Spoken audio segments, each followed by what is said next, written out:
The moment I pushed open those courtroom doors, time stopped. Every head turned. My mother's lips parted in horror, my father's eyes widened, and my brother, my own flesh and blood, screamed my name like he'd seen a ghost. Maybe he had. 3 months ago, I was supposed to be dead, buried, forgotten, erased by the very people who called themselves my family. They held a funeral, cried crocodile tears, then signed contracts worth millions over the ashes of my name. But I didn't die. I clawed my way back from that wooden coffin, from the dirt they used to hide their sins. And now, standing before the judge, clutching the folder that would shatter their empire, I felt no fear, only justice burning in my veins. When I handed the file across the bench, the world exploded into chaos. I used to believe that truth could save people. That was before I learned my family's kind of truth came with blood on it. When I stepped into that courtroom, every memory of what they did to me came crashing back, the suffocating dark, the taste of dirt, the echo of shovels. They buried me like a secret, and I had become their biggest one. 3 months earlier, the world had mourned the tragic disappearance of Emma Wallace, daughter of construction magnate Richard Wallace, CEO of Wallace Engineering Group. My face had been on the news. The company's official statement called me an irreplaceable loss. I remember watching that broadcast from a cracked motel television, bandages still wrapped around my wrists, and laughing until I cried. They'd declared me dead. My father even stood before cameras, eyes glistening with fake grief, saying, "My daughter believed too much in ideals that don't fit the real world. He would have us to be presenters, that we can getting the sieving." He was right about one thing: I believed in honesty. And that's what almost killed me. When I vanished, they thought the problem was gone. The whistleblower had been silenced. The press had moved on. Projects resumed. Stock prices recovered. They never imagined I'd crawl out of that grave, but I did. The first month after escaping, I moved between cheap motels under fake names. I avoided cameras, crowds, and mirrors. My reflection terrified me, pale, haunted, with eyes that didn't belong to the woman I used to be. Yet every night, when I closed my eyes, I heard my brother's voice. "You shouldn't have looked into it, Emma. You should have stayed quiet." His words before the darkness hit me. I couldn't erase them. Those 3 months became my rebirth, the death of who I was and the making of who I had to become. I spent them collecting scraps of information, tracing old emails, bank statements, and project files I had once helped design. Everything I found led back to the same truth. My father and brother had replaced quality materials with cheap ones, bribed inspectors, and falsified reports for millions in profit. When I confronted them, they didn't argue, they eliminated me. But you can't bury a conscience forever. So I planned my return like an architect designs a building, every move measured, every corner reinforced. I studied court schedules, watched from afar as victims sued Wallace Engineering for the damage their fraudulent constructions caused. I waited for this trial, the perfect moment when their empire looked untouchable again. And then, I walked in alive. That was the day I stopped being their daughter. That was the day Emma Wallace became the ghost that would haunt them until the truth burned everything they'd built. It happened on a Thursday evening, the kind of gray, restless dusk that smelled like rain and unfinished lies. I was still at the Wallace Engineering headquarters, hunched over my desk, reviewing the latest inspection reports for the Riverside Overpass project. Something didn't add up. The concrete density was lower than the approved standard, and the safety certifications had identical timestamps forged. I'd confronted my father about it that morning, and he'd brushed me off with that cold, patronizing tone that always made me feel like a child. "Emma," he'd said, adjusting his gold cufflinks, "you're an engineer, not a crusader. You don't understand how real business works." But I did. I understood too well. Real business, his kind, was built on cutting corners and burying bodies under concrete. I was about to shut down my computer when my phone rang. Liam's name flashed on the screen. "Emma," he sounded breathless, panicked. "There's been an accident at the northern site. The foundation's collapsing. Dad's furious. He said only you can fix this. Please, hurry." Even after all the arguments, all the shouting, I still believed him. He was my little brother, the one who used to chase fireflies with me behind Mom's garden. I grabbed my jacket and the technical plans, thinking only of preventing another disaster. Rain had begun to fall by the time I reached the outskirts of the city. The road curved through empty industrial lots and dark trees.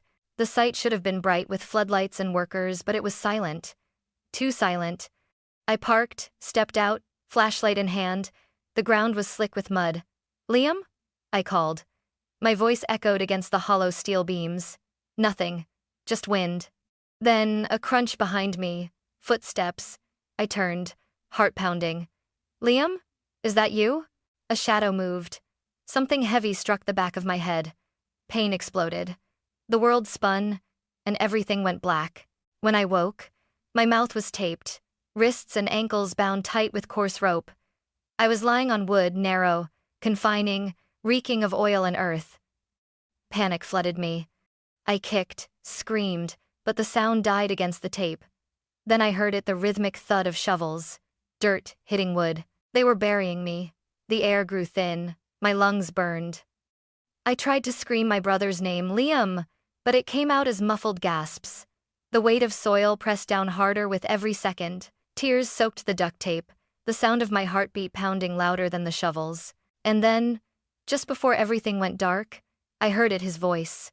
"Make sure it's deep enough. No one ever finds her." That was Liam. My brother. That was the moment I stopped believing in family. When consciousness crawled back, it came in fragments. The crackle of firewood, the smell of pine smoke, and the sting of bandages around my wrists. I was alive. Somehow. A voice murmured near me, low and rough like gravel. "Easy, kid. You're safe now." I blinked against the dim light and saw a man sitting by a flickering stove, gray hair, weathered hands, eyes as sharp as a hunter's. He wore a thick wool sweater and boots caked with mud. "My name's Ethan Graves," he said softly. "Found you half buried in the woods near the northern site. You were barely breathing." I tried to speak, but my throat felt raw. He handed me a metal cup of water. "Don't talk. Drink." The liquid burned going down, but it was the sweetest thing I'd ever tasted. How did you know I was there?" I finally whispered. Ethan poked the fire with a stick, his face illuminated by the glow. "I'm a retired forest ranger. I patrol the area sometimes. That night, I saw headlights and heard engines when no trucks were supposed to be there. I thought poachers, maybe illegal logging. Then they left, and I heard knocking from underground." He looked at me for a long moment. So I dug. I pressed my hands to my face, shaking. The memory hit me all at once, the shovels, the dirt, the voice, my brother's voice. "Did you see them?" I asked. Ethan nodded slowly. 4 men, 3 laborers, one in a suit who just stood there, smoking. He didn't get his hands dirty, but he gave orders.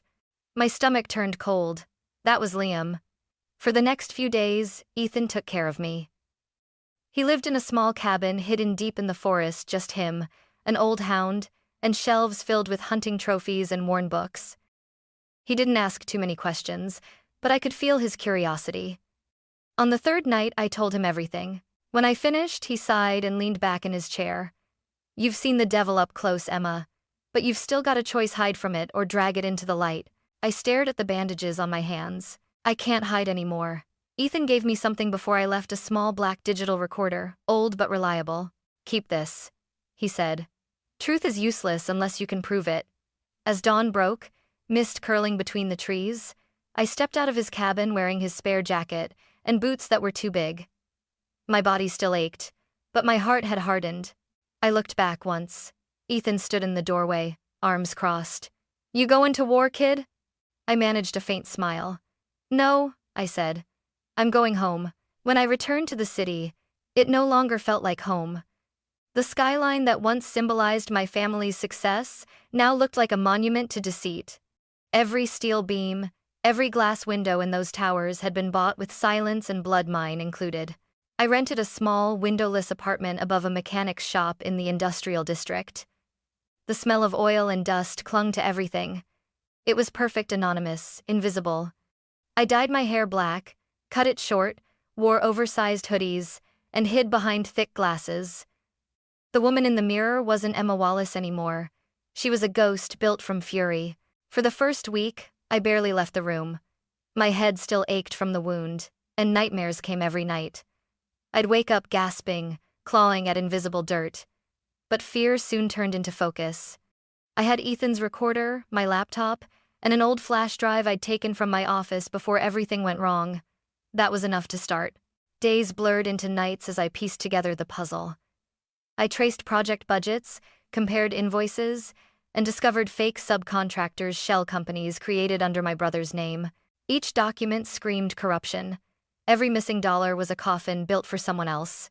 But I needed proof that tied them to me to my death. So I followed Liam. He hadn't changed much. Still drove his silver Tesla. Still wore those smug designer suits. Still carried himself like the world belonged to him. I tailed him from afar through the reflection of shop windows, through crowds at coffee shops, through the tinted glass of his office building. He had a routine: morning gym, lunch at a rooftop bar, then late-night meetings he didn't want anyone to see. One evening, he slipped into a dim bar called the Copper Fox, a place where businessmen went to make their sins disappear in expensive whiskey. I sat 2 booths away, pretending to type on my laptop while my phone recorded.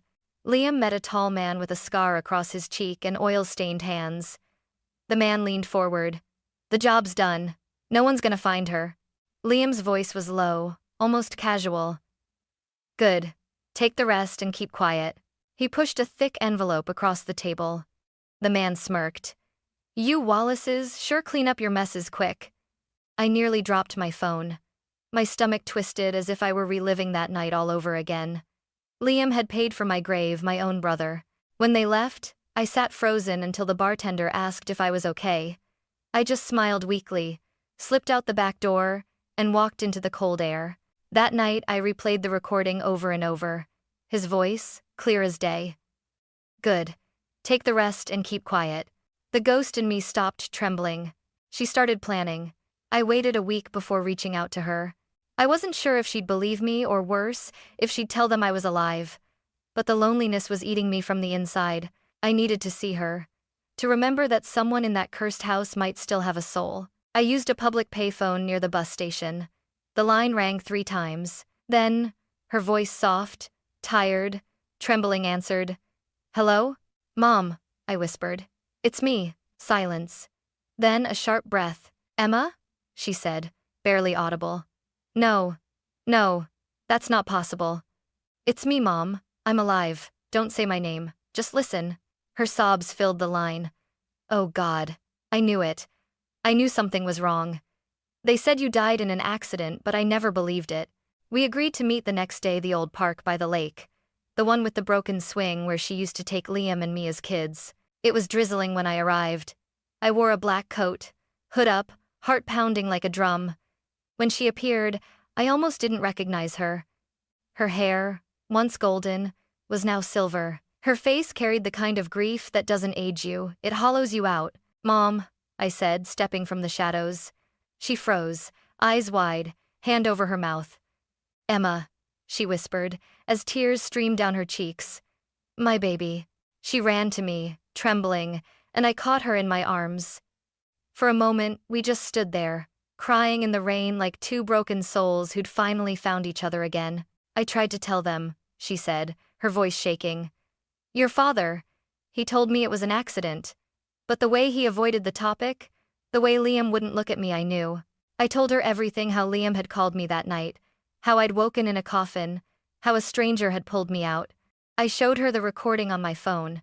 When she heard Liam's voice say, 'The job's done. No one's gonna find her,' she covered her mouth and gasped. No, not my son." She sat on the wet bench, hands trembling. "I raised monsters," she whispered. "One greedy, one obedient. And I just stood there pretending not to see." I placed my hand over hers. "You can still help me, Mom. You're the only one who can." She looked up, eyes red but burning with resolve. "What do you need?" "I need proof, files, letters, contracts, anything that ties Dad and Liam to the fraud." She nodded slowly. "I know where he keeps them. The safe in his office. He still thinks I don't remember the code." That night, she sent me a text from an unknown number. "It's done. Check the package locker at Union Street." Inside, wrapped in an old silk scarf, was a flash drive and a note written in her delicate handwriting. "End it, Emma. End the lies for both of us." The night I opened the flash drive, my hands were shaking so badly I almost dropped it. The files inside were everything I'd hoped for and everything I feared. Emails with city officials arranging unrecorded payments, bank transfers to ghost accounts under fake names, project blueprints altered after government approval, and handwritten notes, my father's looping signature scrawled across the bottom. Use cheaper materials, no one will notice. It wasn't just fraud. It was murder disguised as business. I stared at the evidence until my eyes burned. Every click of the mouse was a memory, every signature, another nail in the coffin they'd built for me. I thought of the victims of the bridge collapse, of their families who still believed it was a construction error. My father had ruined lives and buried the truth under concrete. He'd tried to bury me too, but now I had the power to bury him. I couldn't go to the police. He had friends there, people who owed him favors. If I filed a report, it would vanish before morning. No, I needed the whole world watching, so I set the trap. I created an anonymous email account, one that couldn't be traced. Then I spent 3 nights drafting my message, rewriting it until every word dripped with quiet precision. To the editors of the Washington Post and the New York Herald, attached are files exposing criminal activities within Wallace Engineering Group, included evidence of financial fraud, bribery, and an attempted murder to silence a whistleblower. You'll find the truth. The rest I'll reveal soon in person. When I clicked send, my breath caught. I felt the air shift, as if the city itself was holding its breath. 2 days later, it exploded. Headlines flooded the internet. Wallace Empire under investigation. Documents suggest CEO covered up fatal project flaws. Missing daughter may be alive. I watched the chaos unfold from the corner table of a diner, hood pulled over my face, stirring a cup of cold coffee. On the TV above the counter, my father stood before reporters, jaw clenched. "These accusations are baseless," he said, his voice steady but his eyes frantic. "Our company is built on integrity." Liam stood behind him, pale and sleepless. My burner phone buzzed. It was a message from Mom. "He's furious." Liam's breaking. "They're talking about going back to the site to make sure you're really gone." My pulse quickened. It was happening. I replied with only 2 words. "Let them." That night, I packed my camera, Ethan's recorder, and a flashlight. The drive back to the forest was silent, except for the rain hammering the windshield. The same road, the same trees, the same dirt that once tried to swallow me whole. But this time, I wasn't the one being buried. This time, I was the one waiting. The forest was silent that night, the kind of silence that feels alive, breathing with the ghosts of what it has seen. I parked the old pickup truck a mile from the site and continued on foot, my boots sinking into damp soil. The air smelled of rain and rot. My flashlight cut through the mist in thin, trembling beams. Every step felt heavier, slower. This was where I had died once. The trees seemed to lean closer, whispering the memory of my screams back to me. I crouched behind a fallen log and waited. Minutes stretched, then headlights. A black truck crawled down the dirt path, tires hissing in the mud. It stopped a few yards from the clearing where they had buried me. 4 figures climbed out. 3 were laborers, the same kind of men Liam had once hired to do the dirty work. And the 4th, my father. Even from a distance, I could recognize that proud, unshakable silhouette. Richard Wallace, still wearing an expensive suit under a raincoat, like money could protect him from the truth. Behind him stumbled Liam, flashlight shaking in his hand. His face looked thinner, haunted, as if sleep had long abandoned him. "Here," my father barked. "Start digging." The men obeyed without a word. The shovels struck the earth with hollow thuds, the sound echoing through the woods like a slow heartbeat. Each scoop of dirt sent chills down my spine. I turned on Ethan's recorder. Click! The shovels hit something solid wood. One of the men wiped sweat from his brow. "Found it, boss." "Open it," Dad ordered. The lid cracked open with a groan. The stench of wet wood and decay filled the air. The men stepped back, uneasy. "It's empty," one whispered. Silence. Liam's flashlight slipped from his hand. "No," he muttered. "That's impossible." My father leaned forward, his voice sharp, low, deadly. "What do you mean empty?" I swear, sir. We buried her right here." Dad's fist slammed into the man's face. "Do you think I'm a fool?" He turned to Liam, his voice rising, cracking through the rain. You said she was dead. Liam's lips trembled. I saw it. I saw her stop breathing. He stopped, eyes darting toward the trees. His gaze locked on me. For a moment, everything froze. The world seemed to hold its breath. Dad, he whispered, his voice breaking. She's here. My father turned. His eyes met mine, the same cold blue eyes I'd once inherited but no longer recognized. For the first time, I saw fear in them. I stepped out from the shadows, camera recording, rain glistening on my hood. Hello, Dad, I said quietly. He staggered back. Emma, the men dropped their shovels. Liam's knees buckled. You buried me, I said. You made sure there was no trace left. But here I am. Emma, Dad's voice softened, trying to regain control. You don't understand. It was an accident. An accident? I snapped. You ordered them to dig my grave. You called my death a solution. Liam was shaking. I didn't mean to, Dad said. I just wanted to fix things. By killing your sister? I shouted. You called me crying the night of the bridge collapse. You said we had to tell the truth. What happened to that, Liam? He broke then completely, dropping to the ground, hands in his hair, sobbing. I thought you were dead. I thought. You made me dead, I screamed. The camera's red light blinked steadily. Every word, every confession caught in the rain-soaked night. Dad's mask finally cracked. You think this changes anything? He growled, stepping closer. I built this company. I built everything you see. You want to destroy it over a mistake? Over some ideals you don't even understand? I didn't move. No, I want to destroy the lie you built on people's graves and on mine. He lunged forward, trying to grab the camera. I stepped back, slipping slightly in the mud. Give it to me, Emma. The men froze, not daring to interfere.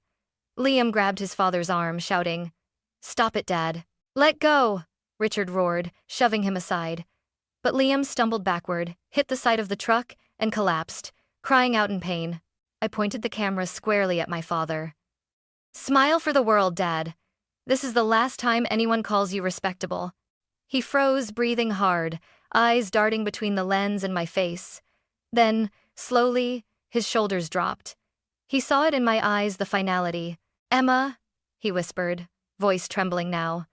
I didn't mean to lose you. It is a sal cod intermining. You already did, I said, my voice breaking. The moment you decided your empire was worth more than your family. For a long second, no one moved. Rain hissed through the trees. Then I turned off the camera, slipped it into my jacket, and stepped back. I'll see you in court, I said. The headlights flared, cutting through the mist as I walked away, their shouts fading behind me. My heart pounded, but I didn't look back, because this time I wasn't the one being buried. This time, I was the one holding the shovel. The courthouse was overflowing that morning, reporters crammed shoulder to shoulder, victims holding banners, cameras flashing like lightning. The air buzzed with that heavy tension right before a storm breaks. I stood outside for a moment, watching the rain streak down the tall glass doors. My reflection stared back at me, pale, sharp-eyed, unrecognizable. The woman in the mirror wasn't a victim anymore. She was the reckoning. When I finally stepped inside, everything stopped. Gasps rippled through the courtroom as I walked down the aisle. My heels clicked softly against the polished floor, the same sound I'd heard in nightmares, only this time it was real, deliberate, mine. My mother was seated near the back, her hands clasped tightly, eyes wide and wet. My father sat at the defense table, jaw clenched, flanked by lawyers in expensive suits. Beside him, Liam looked like a ghost, pale, trembling, eyes rimmed red. The judge adjusted his glasses, stunned. Miss Wallace, is that really you?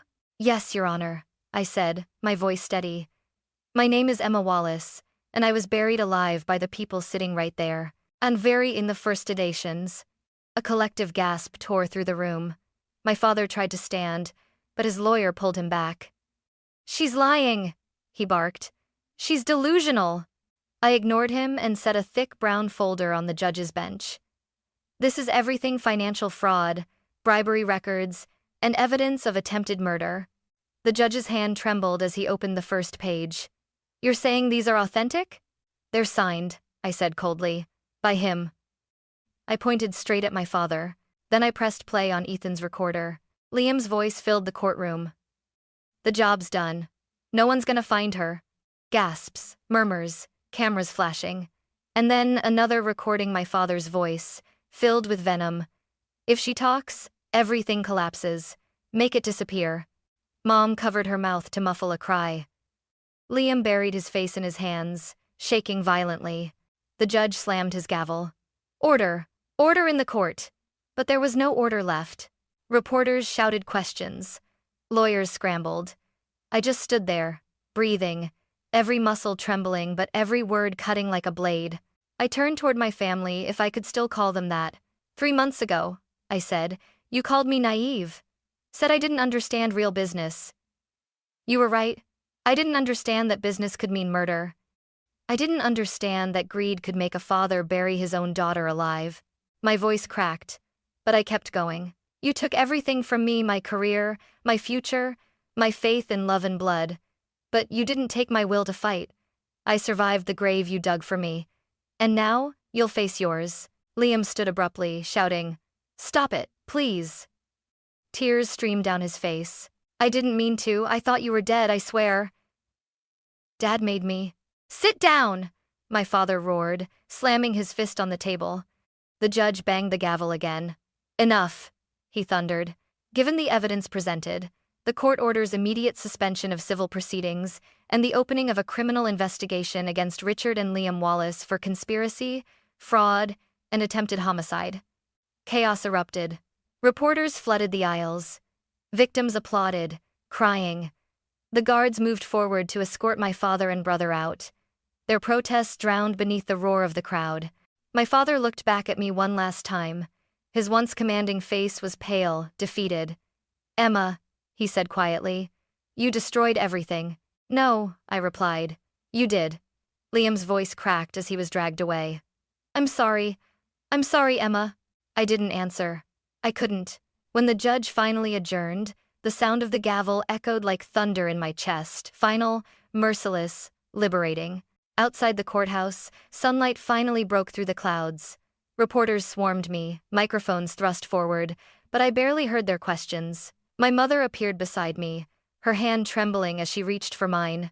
You did it, she whispered, tears shining in her eyes. You came back. I nodded. For you, for me, for everyone they hurt. We stood together on the courthouse steps as the flashbulbs erupted around us. But for the first time, I didn't flinch. Weeks later, the verdict came. Richard Wallace, life imprisonment without parole. Liam Wallace, 30 years for conspiracy and attempted murder. The Wallace empire crumbled overnight. The buildings, the projects, the reputation all gone, like dust in the wind. I moved back to the small cabin in the woods where Ethan had saved me.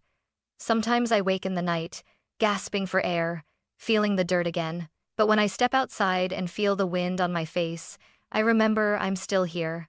Justice isn't just about punishment. It's about truth surviving long enough to be heard. And mine was finally heard. Because in that courtroom, under the harsh white lights and the roar of cameras, I stopped being the girl they buried and became the woman who made the whole world watch them fall.